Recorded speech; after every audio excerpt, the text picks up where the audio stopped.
believe the Shoop cabin was originally built for Charles Cox in 1790.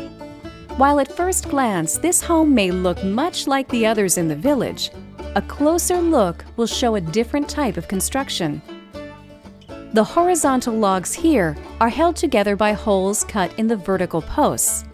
This is a different style than the typical log cabin seen throughout the village, where logs are held together by notches cut in the logs that lie on top of one another. The Monongahela Indians once lived at the site where Old Bedford Village now stands. The Shoop House presents the Lutz Indian Museum, a large collection of artifacts from the eastern woodlands Indians that once inhabited this area. The diorama you see upon entering presents the daily life of the woodland Indians who once inhabited this area. You can see the fields where the people farmed, the bark wigwams that served as their homes, and the animals they used for food and clothing.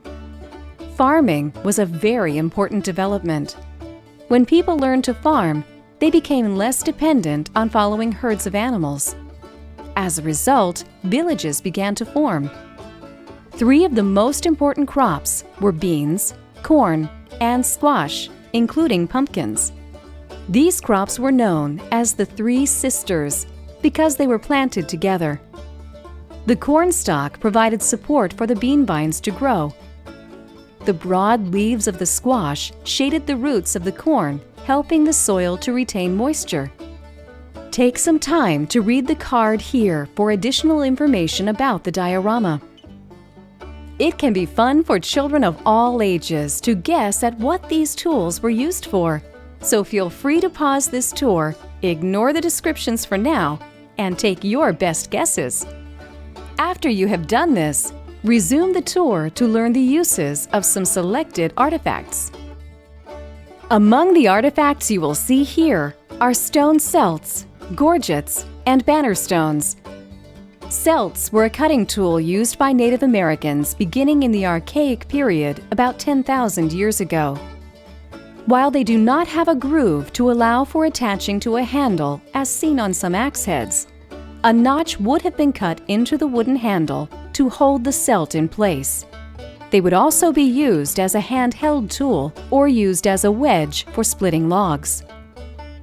Gorgets were decorative and were worn around the neck. They often featured detailed carvings and were initially made of shell before metal gorgets became common in the mid-18th century. Banner stones are the subject of some debate regarding their use. Many believe they were used as atlatl weights. The atlatl was an ancient weapon designed to throw spears faster and further with greater accuracy. A final artifact to take note of is the wampum belt. Wampum beads were made from shaped and polished purple and white seashells.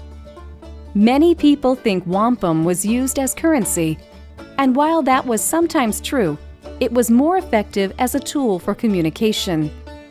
Because of the physical barriers such as mountains and rivers that separated the tribes in the same region may speak different languages, making communication difficult.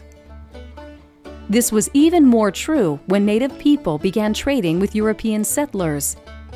The pictures shown on the wampum belts could help open the lines of communication and was a sign of trust between the 2 groups trading with one another.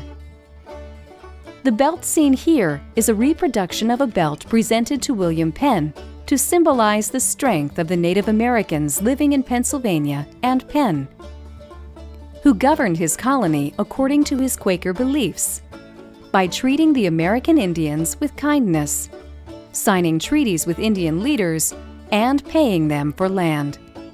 Please take the time to explore the museum and look for additional artifacts. See if you can determine their uses.